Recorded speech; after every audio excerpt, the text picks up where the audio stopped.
अस्सलाम वालेकुम दोस्तों, सबसे पहले आप सबको 27वीं शब की बहुत बहुत मुबारक हो और अल्लाह ताला आप सबकी इबादत को कबूल करे और अल्लाह ताला आप सबकी इबादत और दुआओं को कबूल करे और आप सबके घरों में खुशियाँ हों, सुकून हो और आप सबकी ईद बहुत अच्छी गुजरे।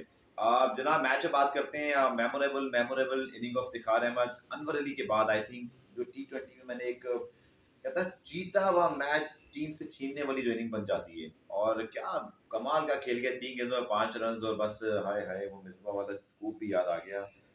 हो जाते हैं, दिल टूट जाते हैं, लेकिन एफर्ट के और कारकर्दगी के और फाइट बैक के 10 आउट ऑफ 10 जो है ना वो 10 यानी कि 1-0 for Iftikhar and even for Faheem Ashraf because बिल्कुल हारा हुआ मैच था ऑलमोस्ट। आपके जो 88 पे 7 आउट हुए तो तकरीबन आपके 70 75 80 रन चाहिए थे और ऑलमोस्ट 12 14 का स्ट्राइक रेट था, रिक्वायर्ड रन रेट था। That was one hell of a inning और ये इनिंग याद रहेगी। और इस इनिंग ने हमें इस शिकस्त के बावजूद एक हौसला दिया है कि we have Iftikhar Ahmed as a middle order option जिन पे हम डिपेंड कर सकते हैं। तो खुदा ना खास्ता अगर हमारी मोस्ट कंसिस्टेंट रिजवान बाबर जोड़ी या साइम या फखर एक दिन ऐसा आता है कि सब नहीं चलते हैं, मुश्किल पे जो होती है, but we still have a player जो कि नीचे आके ओपोनेंट को डरा सकता है, हरा सकता है। For me this is the biggest thing we have on today's match. और नंबर 2, चूंकि हम सीरीज में 3 मैचों में 2 मैच जीतने के बाद बहुत क्लोज मैच आ रहे हैं, it's not time to over criticise the team. Let's back them, let's hope they can make a strong comeback. हमें जीतना चाहिए अगले 2 मैचेस को और सीरीज को भी जीतना चाहिए। इसमें कोई शक नहीं है कि यहाँ पे हार बहुत ज्यादा जो है वो एक कहते हैं डिसअपॉइंटिंग चीज होगी, but let's hope for the best. I think most important thing, I think we concede too many runs on the wicket which is not supported for the batting। और ये वो विकेट है जो पहली मरतबा सीरीज में इस्तेमाल हुई है और इस विकेट पे ऑलरेडी एक पीएसएल के मैच में लाहौर कलंदर की टीम 130 में जब आउट हुई थी। तो आई think Pakistan कंसीड I think 10-15 run extra और कंट्रोल को सेल्फ डिसिप्लिन लाना पड़ेगा। 5 रन शुरू में वाइड के हो गए और सारा कुछ, लेकिन still I think it's not a bad bowling effort. बहुत बुरी बॉलिंग भी नहीं हुई, लेकिन शायद इससे बेहतर रन कर सकते थे।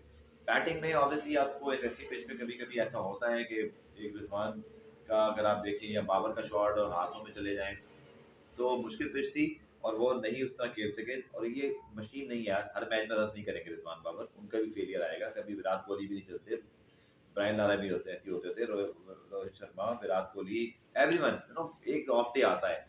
बट ये जो ऑफ डे में हमने रिकवरी की है which is very heartening to me. क्या आपने अच्छा किया, हालांकि आज इफ्तिखार का लेट आना मुझे कुछ समझ नहीं आया। एनीवे अगर हम बात करते हैं जनाब मूविंग फॉरवर्ड, क्योंकि देखिए अभी T20 सीरीज में जो कुछ हो रहा है ये बहुत इंपॉर्टेंट है, बट हमें एक्चुअल जो इस सीरीज में फायदा उठाना है वो अपने प्लान्स को चेक करना है for the ODI world cup. उसके लिए ओडीआई सीरीज भी आएगी आपकी।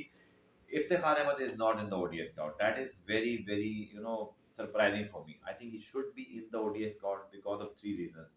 एक तो ये कि हारिस फेरबदर से बाद आए हैं, सलमान अली आगा अच्छा खेल रहे हैं, लेकिन उनका एक्सपीरियंस इंटरनेशनल इतना ज़्यादा नहीं है। और पावर हिटिंग इफ्तिखार की हमेशा से बहुत तगड़ी रही है, फिर वो बॉलिंग कर लेते हैं।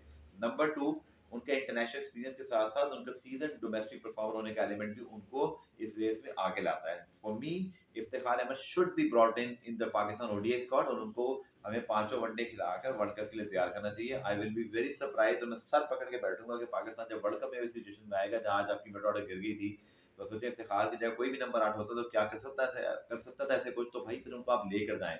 He should be in the Pakistan ODI squad, he should be in the Pakistan ODI squad without any hesitation. Selection committee को सोचना चाहिए कि आपकी क्या रिसोर्सेज हैं। आपने पहले गलती की है तो आप दोबारा गलती ना करें। शाहिद अफरीदी हारिस सेल को लेकर आए थे, इफ्तिखार को नहीं उन्होंने टीम में शामिल किया था। वो वर्ल्ड कप में ही इफ्तिखार जैसी परफॉर्मेंस दिखा के आए थे अगेंस्ट इंडिया मैच हो, पावर हिटिंग एक बड़े दिल से खेल सकती हैं, छक्के मारना उनके पास एक आर्ट है और नीचे आपको यही रन्स करने होते हैं। I think Pakistan should back Iftikhar Ahmed for this. और आपकी क्या राय भाई? मेरी तो राय है, and don't over criticise the team at the moment. We are still in the series, of course we are already 2-1 up. Let's hope कि हम इसको 3-1 करें and the nerves will calm down. Thank you.